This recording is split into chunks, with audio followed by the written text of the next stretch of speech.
A kid who's like been in many different cultures. Like if one person's dad is Spanish and their mom is French, and they live in America or something.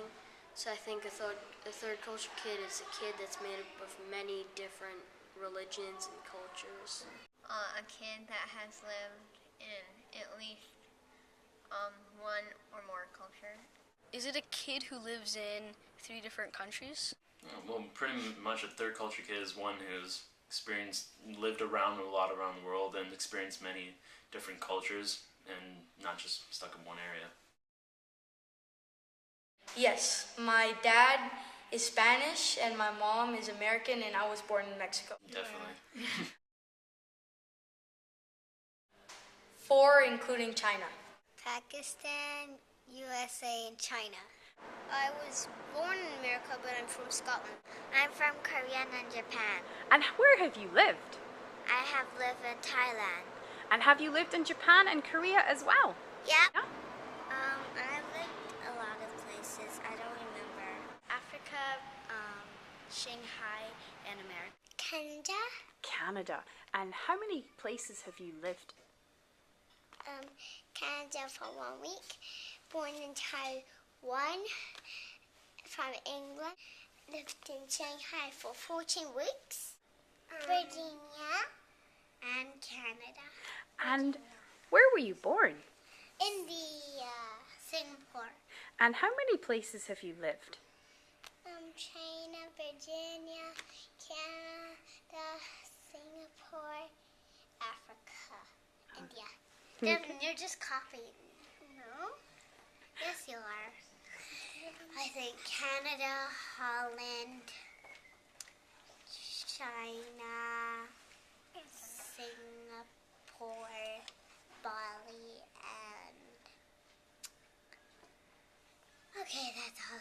I've lived in 8 different places. I was born in Belgium and I've lived there for 7 years, and I lived in Ghana for 5 years, and then I lived here in China. This is my 3rd year here. And I was born in Florida, and after that I moved to Venezuela, Puerto Rico, Ireland, Switzerland, then here. You're more accepting of like different cultures and other people. You can learn about new cultures and learn new languages. You can understand the world better if you live in different parts of the world. See more of the world and not live a boring life. Kids who are really fortunate for being able to move around and have experience that most other kids don't have. You get to see new people. Yeah, and you get to make new friends. Yeah, like learning Chinese is really fun because you get to go back to your home country and then you can be like, you can talk with your brother and sister, your parents, without letting your friends know, like right in front of them. That is much different everywhere around the world. And even going back to the same country I was born in, their ideas of what other countries are totally different than what I actually know. So it gives me that second level of knowledge. To enjoy life of how it is and not take things for granted, because living through, I've seen, how different people live, poverty and the extremes of life in different countries, and I'm privileged to have the life I have now. You meet people from different countries and you get to learn about their cultures, and then you get to share your own culture too. There's more opportunities and you could get a better education. Sometimes your parents might think of different things and you might think differently, and it might get a little difficult to decide something. Sometimes it seems like most third culture kids have to move around a lot, and you have to leave good friends, and then you have to make new ones all over again. Having to make new friends and understand the life and culture that you're moving to. I think adapting to new school, and also if people ask you where you're from, you're kind of stuck if you're born somewhere but your parents are from somewhere else. When I came here, I was tired because I live on the other side of the world, so the time was like different, so I was really tired when it was the day. Maybe you can't bring your dog, and then you really miss Leaving your friends. Yeah, and if you have family there, then you would have to say goodbye to them. And it would be really hard to say goodbye to all your new friends that you just made. And your house and your teachers and your school. I think it sometimes can be very frustrating because sometimes I don't want to live abroad. In Canada, the rule is you go people and then cars, but in China, everyone rushes here and then it's just cars before people. It's hard when your relatives come and they're speaking Chinese, and I've been speaking English for a long time, so I can't speak that good Chinese anymore. And then my relatives ask me all these questions, and it's kind of hard to answer fluently. I think one of the challenges is getting used to the new culture, going around, and it's like eating just a bunch of Chinese food every single day. Some things that can be normal in your culture can be offensive in another culture. It's hard to adjust to moving to different schools and stuff. Sometimes, especially when you move around a lot, it's hard to adjust to curriculum. I haven't had friends for more than 3 years, and it's hard to stay connected to them. When I came to China, I went to international school, and that was the first time, so I couldn't speak English, and I didn't know what teacher is talking about. There are no roots. If you've lived in a place for a long time, you have certain roots and you can always go back to your roots. But being a third culture kid, personally, I don't feel like I have a certain home that I can go back to. It's hard to move and leave people behind, and it's also hard to adjust to other cultures when you move. You usually always get some kind of a culture shock, which takes a while to adjust to. My identity is who I am, what my name is and where I'm from and stuff, and I think it's also my personality.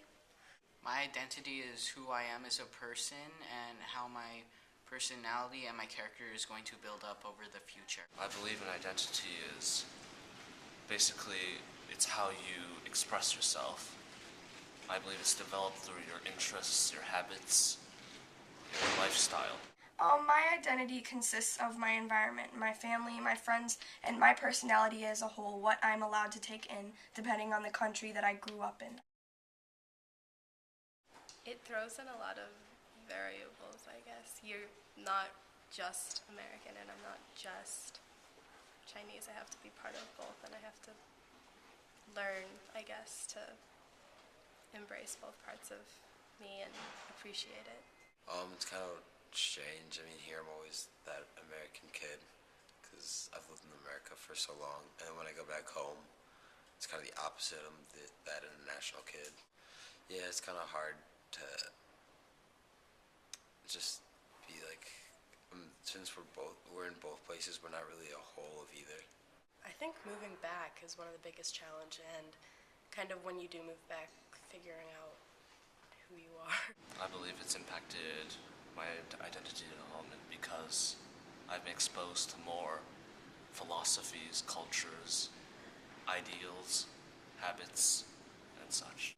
Well, I'm from a lot of cultures, so I'm sort of world-minded, but it's also difficult in some ways. Mm-hmm. Why is it difficult, do you think? Because since you're from so many different places, you don't really fit in, but it also has a positive impact because you can fit in with a lot of other cultures. Moving here as a kid is a really helpful thing. You're still sort of creating your own identity, and the fact that I guarantee if you were an adult and you moved here, you would already have your career, your identity, you knew who you were, and so it would be a lot more difficult to change someone's identity and their opinions than when they're a child. They're still sort of learning who they are. Being in international school, things are different because they're people from different cultures, so their cultures sort of get influenced into your life, but being with parents who have they've had different lives, so there's just all this mix of cultures and they just clash, so it's really hard. I feel that as a third culture kid, you never really learn who you are, or it's hard to sort of locate your identity, because at certain moments you may exhibit different kinds of, like a different culture that has influenced you. Especially when I'm with my family, I exhibit a lot of Belgian cultural backgrounds, whereas when I'm with friends who are American, I may portray the American background that I've learned from school and the American influences. So you always kind of struggle with finding what your true identity is. I think you need to make lots of friends. Number one, you should probably research the country. You can make a difference on what your time in that country is going to be like, because if you really are miserable the whole time and just don't like it and just are stuck on one thing, I don't like it, I don't like it, I don't like it, you're never going to have a good time. But if you just make that decision, well, it's never going to get better unless I make it better. You're going to have a much better time, and it's going to be more kind of an interesting experience, and you also need to kind of get involved in it a little more when you're in the country. Stay patient. You have to just take your time, because Chinese are very different from a lot of other countries, so it takes a while to settle in. Well, sometimes people think of where they moved from as home, but what I did was I tried to think of here as my new home, and it kind of made it easier to get used to things. Well, at first you're gonna feel a little homesick, but once you find your right group of friends, everything will be perfectly fine. Just go explore the place and you actually might like it. Just be open-minded. Yeah. Don't be so focused on what you think it's gonna be, because whatever you think it's gonna be, it probably won't be that. Don't really be so self-conscious about where you're from. It doesn't really matter. It may seem tough at first, but in the end, you will realize that it's probably the best thing that ever happened to you. Help us be more adaptable to school. I think they need to really help kids feel welcome. And so, but if they just feel if everyone's talking oh, we did that last year, then the new kid kind of feels left out. And so they need to just make sure that everyone's just starting the new year and they're not always talking about the previous years. I could ask the teachers if I could have a bit more time to spend with my friends, so I could at least have some time to say goodbye. Maybe focus when you get new kids to help them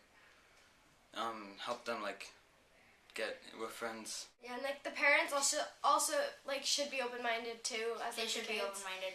Because the kids also, because they're in a different school and a different environment, the way that they used to handle things in their old country, the other place that they lived, is different from where they are now. I guess adults need to be more flexible. Yeah. For example, teenagers, we tend to think about our friends' opinions, and so so when we're in a new country, your friends start doing these things, and then you want to follow them too. You want to fit in, right? So I guess adults should understand that. Basically, the main points of what parents should understand is be flexible, be understanding, listen, and be open-minded. Yeah. Well, with parents, first of all, I think you should respect that your child is a third culture kid and don't try to bear down on them too much.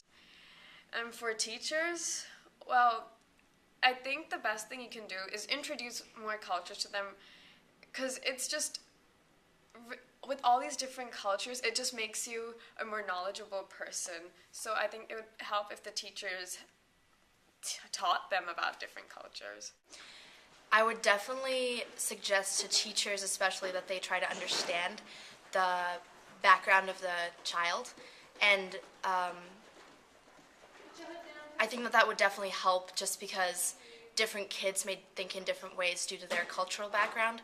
So if you have some kind of an idea of what that is, you may be able to help them in a better way.